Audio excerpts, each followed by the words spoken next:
quiero compartirles un tema acerca de una palabra que el Señor Jesús predicaba en el monte Hermón. Estaba enseñando las bienaventuranzas. Y quiero por favor que me acompañes a Mateo capítulo 5, versículo 1. Mateo capítulo 5, versículo 1. Si tú estás tomando nota, quiero que apuntes los pasajes que vamos a estar hablando. Y recuerda que aquí en la emisora todas las enseñanzas quedan grabadas a tu disposición. Mateo capítulo 5, versículo 1. Dice la palabra de Dios así. Viendo la multitud, la leemos en el nombre del Padre, Hijo y Espíritu Santo. Viendo la multitud, subió al monte y sentándose vinieron a él sus discípulos. Recuerde que al Señor Jesús lo seguía todo tipo de personas. Habían personas que venían por un interés. Recuerde que al Señor lo seguían las multitudes, los simpatizantes, los seguidores y los discípulos. 4 grupos diferentes de personas. Normalmente las multitudes cuando venían al Señor, que es lo que pasa con la iglesia actual hoy, las multitudes van buscando algo. Muchas veces las multitudes venían a Cristo por un milagro. Venían a Cristo por una sanidad, venían a Cristo porque les daba comida, venían a Cristo porque necesitaban aliento, pero normalmente en las multitudes no encontramos a veces una verdadera conversión. Las multitudes van y vienen, por eso uno no se debe emocionar por las multitudes. Realmente las multitudes están en muchos aspectos, están donde más les conviene. Y en este caso las multitudes venían donde el Señor, porque de alguna forma u otra les convenía estar con él. Pero recuerda que cuando el Señor comenzó a predicar duro, cuando su mensaje comenzó a cambiar, las multitudes inmediatamente lo abandonaron. Entonces no debemos emocionarnos cuando veamos multitudes, porque esas multitudes, y es algo que yo siempre he dicho con las campañas de milagros, y creo y respeto profundamente a los hombres de Dios, que Dios los utiliza en multitudes con milagros, pero mucha de esa gente recibe la sanidad y nunca más vuelven. Reciben el milagro y se vuelven otra vez a apartar. La multitud a veces tiene ese interés, ¿no? ¿Qué beneficio voy a recibir de parte del Señor? Pero también aquí me habla que vinieron los discípulos. Y qué hermoso es ser discípulo, porque el discípulo no solo está buscando el bolsillo del Señor, no solo está buscando lo que Dios le pueda dar, sino que también quiere agradarlo y vivir para Él. Recuerde que los discípulos muchas veces tuvieron que pasar situaciones duras y difíciles con tal de estar al lado de su maestro. El discípulo es aquel que está dispuesto a tomar la cruz cada día y seguirlo. El discípulo es incondicional, es la persona que está en las buenas y en las malas. El discípulo es el que sigue sin ver nada. Ese es el discípulo. Y el Señor les va a dar una gran enseñanza a este grupo de personas y lo conocemos como el sermón de las bienaventuranzas. Y dice la palabra del Señor así. Versículo 2 de Mateo capítulo 5. Acompáñenme por favor. Mateo capítulo 5, versículo 2. Dice, y abriendo su boca, ¿qué hizo el Señor? Abrió su boca y les enseñaba diciendo, mire lo que el Señor iba a hacer. Bienaventurados los pobres de espíritu, porque de ellos es el reino de los cielos. Entonces vamos a comenzar a ver las bienaventuranzas. ¿Qué significa la palabra bienaventurado? Significa feliz. Si usted está copiando allí, quiero que usted lo apunte. Bienaventurado es feliz. La palabra bienaventurado también significa bendito, bendito, bendito. Pero la traducción más cercana es feliz. Dice la palabra, felices los pobres de espíritu, porque de ellos es el reino de los cielos. Ahora, ¿qué es un pobre de espíritu? Yo he escuchado gente con esta versión y no saben qué es un pobre de espíritu. Algunas personas se imaginaban que un pobre de espíritu de pronto es una persona con algún tipo de deficiencia, algún tipo de situación, digámoslo, motriz o mental. ¿Ese es un pobre espíritu? No. La Biblia, cuando me habla de pobre de espíritu, es una persona que es humilde en su espíritu. Es una persona sencilla. Es una persona que reconoce que tiene necesidad de Él. Cuando la Biblia dice que es pobre de espíritu, no es una persona corta, sino es una persona humilde. Humilde. Nada más difícil que trabajar con un altivo. Nada más peligroso en el reino de los cielos que una persona arrogante, orgullosa. Una persona orgullosa, le quiero contar, que impide el fluir del Espíritu Santo. Porque si yo sirvo a un Dios que es humilde, entonces tengo un grave problema si yo soy una persona altiva, arrogante, orgullosa y prepotente. Le voy a decir algo, solo un aspecto de lo que la palabra de Dios me habla de la altivez. La palabra de Dios dice en Santiago capítulo 4, no me vaya a embolatar Mateo 5, Santiago 4, versículo 6, dice, pero Él, hablando de Dios, da mayor gracia. Por esto dice, Dios resiste a los soberbios y da gracia a los humildes. ¿Qué hace Dios con los soberbios? Los resiste. Una cosa es que a nosotros nos resista el diablo. Una cosa es que el diablo se meta con nosotros. Otra cosa es que el Dios de los cielos todopoderoso nos resista. Entonces, cuando habla en las bienaventuranzas y dice bienaventurados, felices los pobres de espíritu, está diciendo los humildes de espíritu. Los humildes. Te lo voy a leer en otra versión, este mismo pasaje. Dice, Dios bendice a los que son pobres en espíritu y se dan cuenta de la necesidad que tienen de Él. ¿Se dan cuenta de qué? De la necesidad que tienen de Él. La palabra de Dios para todos, la PDT, dice, afortunados los que reconocen su necesidad espiritual. Te la voy a repetir, la PDT, palabra de Dios para todos. Afortunados los que reconocen su necesidad espiritual, porque el reino de Dios les pertenece.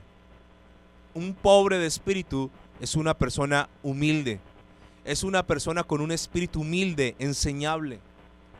A mí me da mucha tristeza cuando veo gente altiva que quieren hacerte creer que ya son humildes, pero siguen siendo altivos. A la menor oportunidad, a la menor situación, aflora de nuevo ese orgullo, esa arrogancia. Aflora de nuevo el pavo real que muestra sus plumas de colores. Bienaventurados, felices, dice la palabra, los humildes. Entre más humilde seas. Ahora aquí la humildad no la condiciona el factor dinero. Está hablando de una humildad de corazón. ¿Sabe? Hablarle a alguien humilde es agradable. Me gusta hablar con gente humilde. ¿Sabe que el humilde, cuando tú le vas a enseñar algo, aunque él ya lo sepa, se deja enseñar? El altivo te dice, yo ya lo sé, yo ya lo conozco, yo ya lo hice, yo ya lo viví. No se deja enseñar. Qué agradable es tratar con gente humilde de espíritu, que no tienen pretensiones, que no son arrogantes, que no están buscando fama, que no quieren figurar, que no quieren posición en la tierra, porque saben que el que se haga más pequeño en la tierra será el más grande en el reino de los cielos. Y la palabra está diciendo, si tú eres un humilde de corazón, humilde de espíritu, si tú eres un pobre de espíritu, entonces serás feliz en la tierra. Pero no solo serás feliz en la tierra, sino que la promesa futuro dice, porque de ti, de ellos, será el reino de los cielos. Una persona humilde agrada a Dios. ¿Sabe que hay una historia que a mí me impacta mucho cuando hablo de la oración? Y esta historia me habla de dos hombres que fueron a orar. Dos hombres. Y estos dos hombres, ambos tenían pecados delante del Señor. Ambos. Ambos estaban haciendo lo malo delante del Señor. Pero la actitud del uno y la actitud del otro era tan diferente.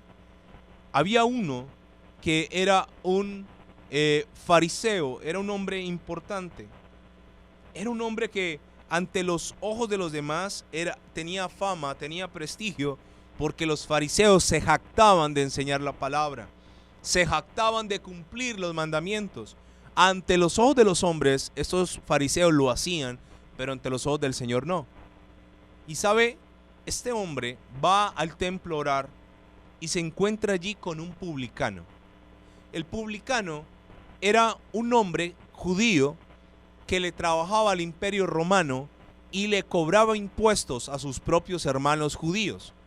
O sea que un publicano era alguien que tenía dinero de ganancias deshonestas. Obtenía su riqueza oprimiendo a sus propios hermanos judíos. Y se encuentra lo mejor de la sociedad judía, un fariseo, un hombre predicador de la palabra, un hombre que tenía una apariencia religiosa, un hombre que ante los ojos de los demás era inmaculado, y se encuentra en el mismo lugar con un publicano.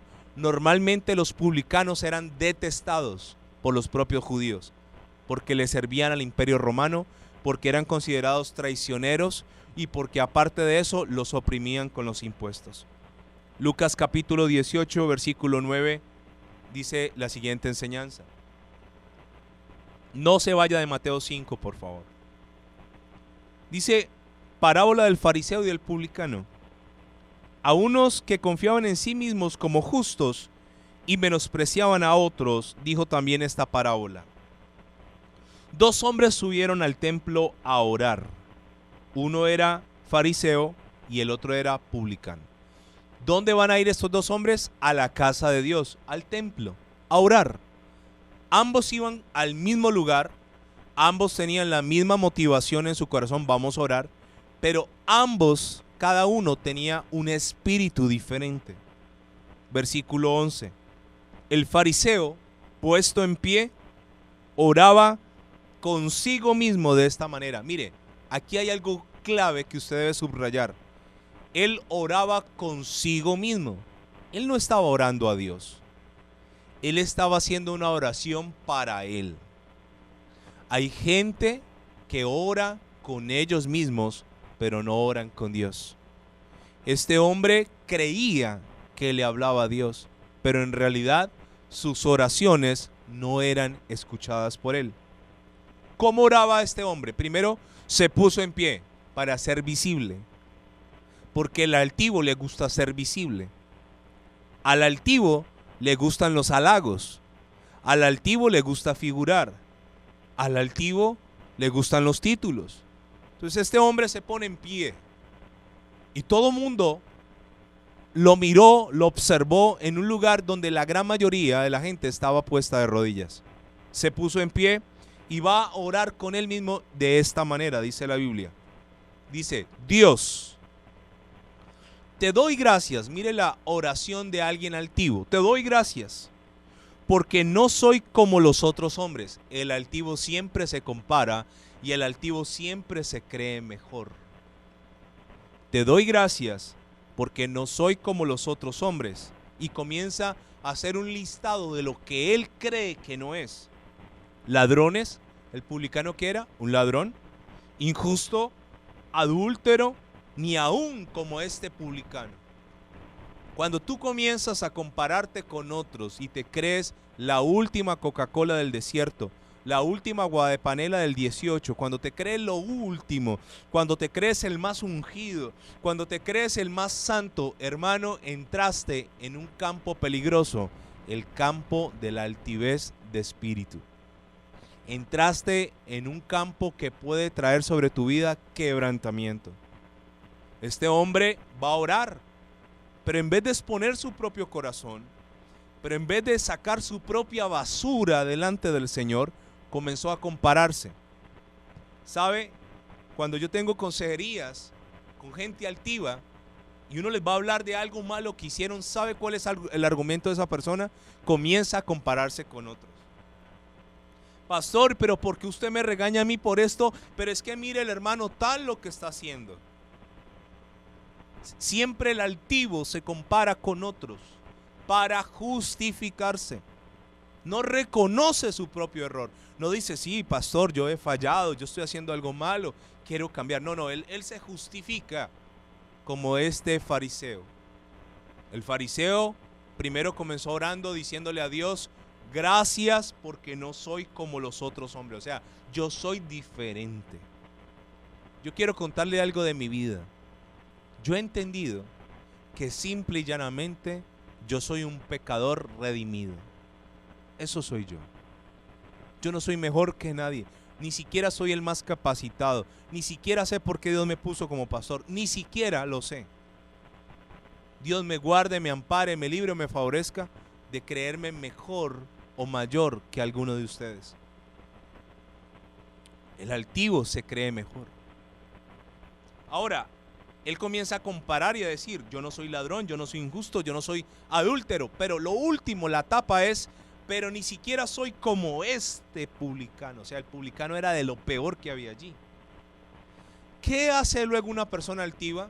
Primero, eleva su ego y luego se basa en sus obras. Versículo 12. Entonces le dice a Dios como si Dios no lo supiera, pero recuerde que él está hablando con él mismo y él está hablando a su propio ego y le está diciendo, ayuno 2 veces a la semana, doy diezmos de todo lo que gano. Mire, ante los ojos de cualquier cristiano evangélico, este hombre era tremendo. Wow, no era ladrón, no era adúltero, no era mentiroso. Y aparte de todo, diezma de todo lo que se gana. Diezma. Y aparte de todo, ayuna 2 veces a la semana. Tremendo hombre ante los ojos de los demás. Ahora, yo no estoy diciendo a usted que no diezme, que no ayune, que no haga lo malo. No, hágalo. Pero si lo vas a hacer para que los demás te vean, estás teniendo la motivación incorrecta. Si tú das un diezmo pensando en que el pastor o quien sea que se dé cuenta te va a felicitar, hermano, estás perdiendo tu dinero. Este fariseo no solo se comparó con los demás hombres, no solo dijo que no era como el publicano, sino que también sacó a relucir aparentemente sus buenas obras. Esto es lo que se llama una persona altiva. Pero aquí vamos a ver lo que es un pobre de espíritu. ¿Qué es un pobre de espíritu? Una persona humilde, una persona que reconoce su necesidad de Dios. Versículo 13. Por otro lado, allá en una esquina estaba el publicano. ¿Cuál era la actitud del publicano? Versículo 13. Mas el publicano, estando lejos, estaba lejos, no queriendo ni aún alzar los ojos al cielo, sino que se golpeaba el pecho diciendo, Dios, sé propicio a mi pecador. ¿Qué estaba haciendo el publicano? Estaba por allá humilde, diciéndole a Dios, ¿sabes qué, Señor? Yo soy de lo peor. Sé propicio, ayúdame, soy un pecador, Señor. Dice que se golpeaba el pecho y decía, Señor, yo no soy bueno, Dios. Estaba reconociendo porque tenía que un espíritu humilde. Ahora, ¿cómo termina esta historia? Versículo 14. Os digo que el publicano, descendió a su casa justificado antes que el otro, porque cualquiera que se enaltece será humillado, y el que se humilla será enaltecido. Escúcheme, por favor. ¿Quién descendió? Recuerde que los dos subieron a Jerusalén. Jerusalén está sobre una colina. Descendieron a orar los dos.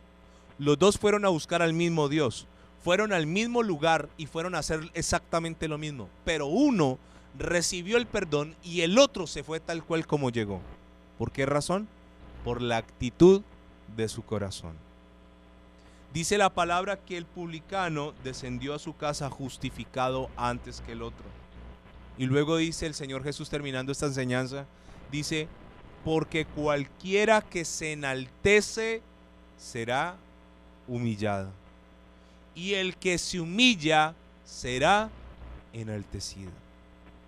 Tal vez la humillación que estás pasando hoy en tu vida es la consecuencia directa de tu altivez, de tu orgullo, de tu prepotencia. de tu arrogancia. La Biblia dice, volvamos a Mateo capítulo 5, versículo 3.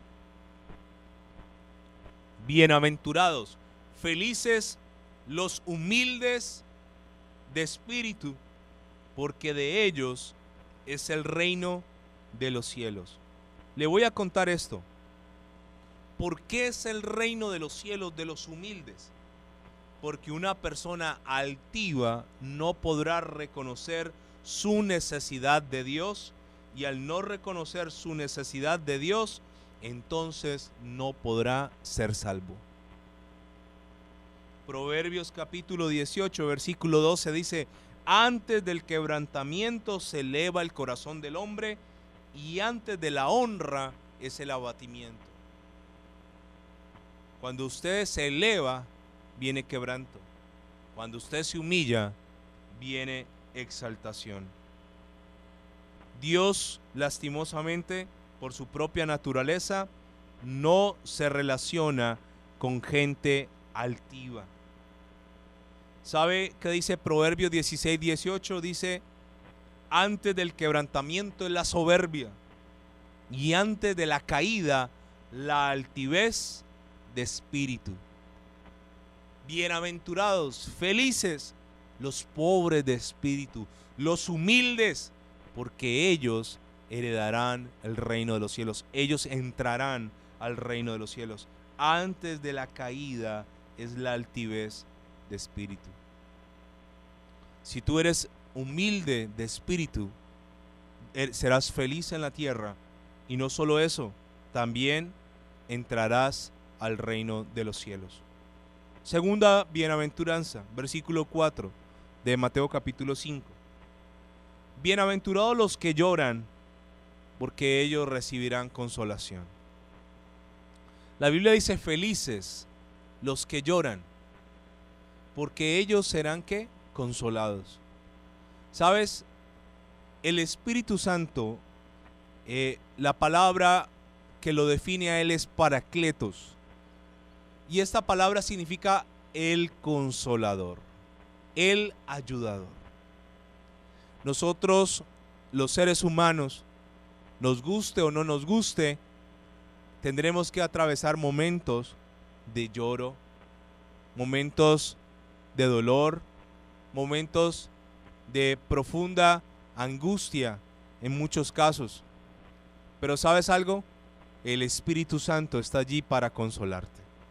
La Biblia dice: bienaventurados los que lloran, porque ellos serán consolados. Ellos recibirán consolación. Si tal vez estás atravesando un momento difícil de tu vida, estás atravesando una estación de luto, de duelo, de pérdida, el Espíritu Santo está allí para ti, para que tú le digas: ven por favor y consuélame. Él es el único que podrá levantarte en este momento de dificultad. Él es el único que puede secar tus lágrimas. Él es el único que puede sanar tus heridas. Espíritu Santo, ven. Y la Biblia dice esto: bienaventurados, felices los que lloran. ¿Sabe esto?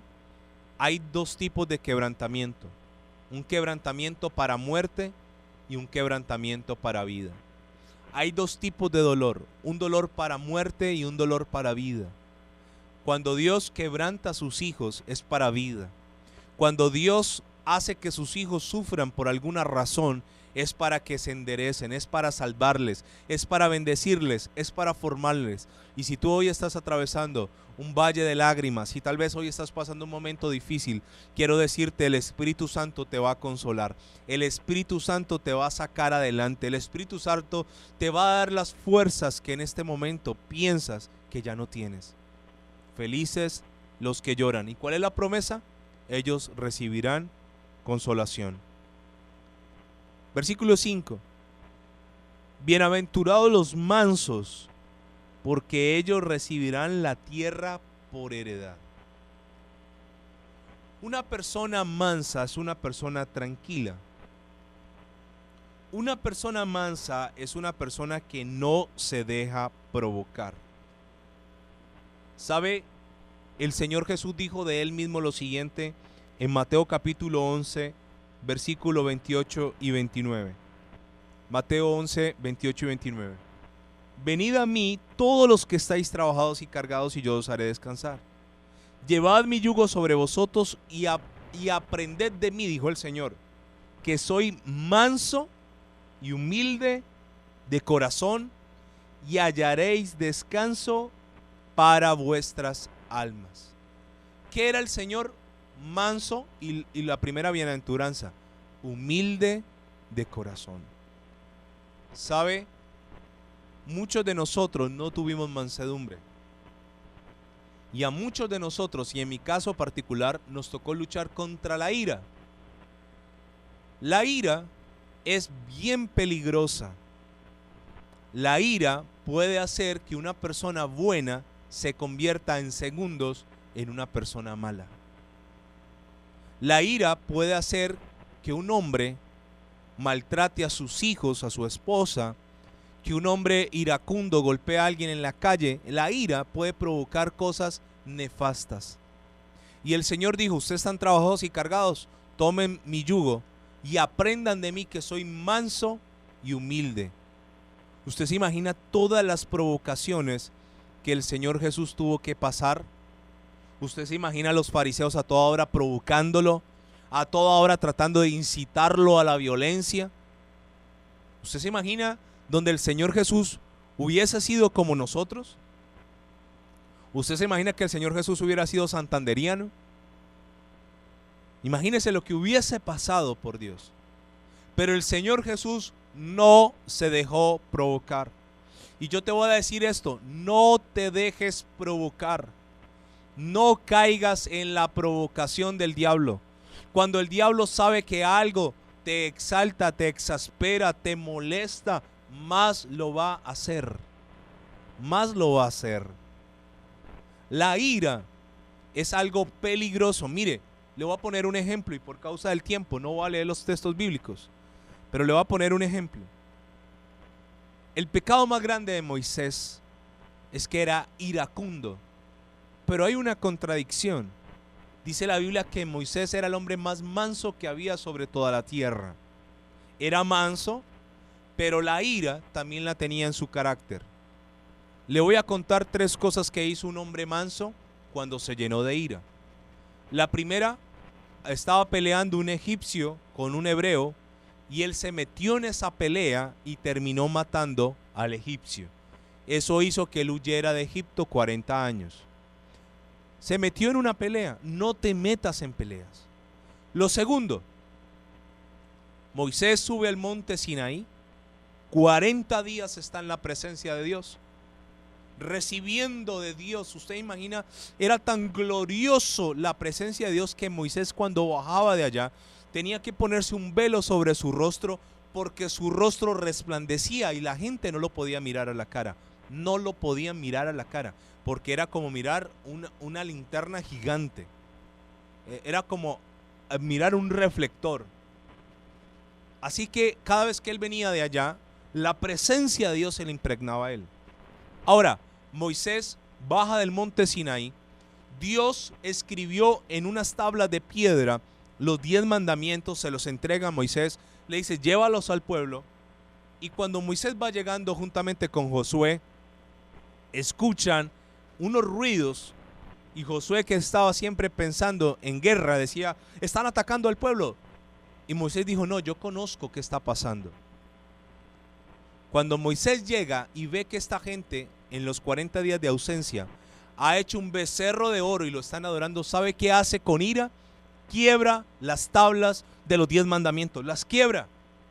O sea, Dios las hizo y él las quiebra. Pero no contento con eso, manda a triturar el becerro de oro, lo manda a pulverizar, y le da de tomar este oro a la gente, y luego esta gente muere. La ira. Pero el peor error de la ira de Moisés es que, ya a punto de entrar a la tierra prometida, Dios le dice a él que le hable a la peña para que de la peña brote agua. Y Moisés, cansado de la gente y lleno de rabia y lleno de ira, golpea a la peña, y Dios le dice: así no era. Y ese error le cuesta a Moisés que Dios lo sube al monte Nebo y le dice: mira la tierra, ahora no entrarás. vas a morir aquí. Entonces, bienaventurados los mansos, porque ellos recibirán la tierra por herencia. Una persona mansa es pacífica, no pelea con nadie. Ahora, no confundas manso con menso. Claro, todo tiene un límite. Claro que, ay no, entonces me voy a dejar que me roben, que me pisoteen, que no, todo tiene un límite. El Señor Jesús era manso, pero tenía carácter. No, un momento, ubícate. El Señor Jesús era manso, pero a lo blanco le decía blanco, al que tenía que decirle las verdades en la cara se las decía, pero era ¿qué? Manso. Usted nunca vio al Señor Jesús. ¿Usted se imagina uno ver al Señor Jesús dándose golpes a las manos con alguien? Qué feo.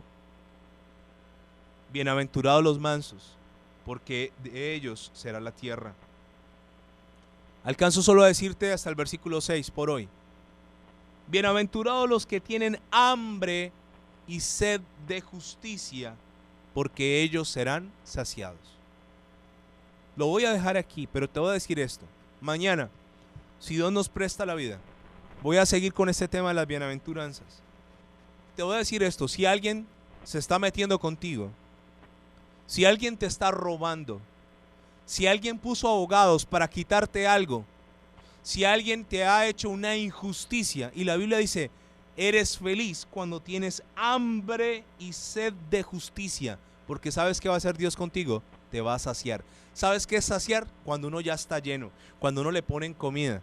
Como mi mamá cuando me invita a comer, eso es plato con morro, con montaña. Y cómase esto y cómase lo otro, y tenga el postre, y quiere café, y quiere pan, y quiere... Yo ya estoy saciado, mamá, no más. La Biblia dice, bienaventurado si hoy tú estás padeciendo injusticia y tienes hambre y sed de justicia, porque entonces serás saciado.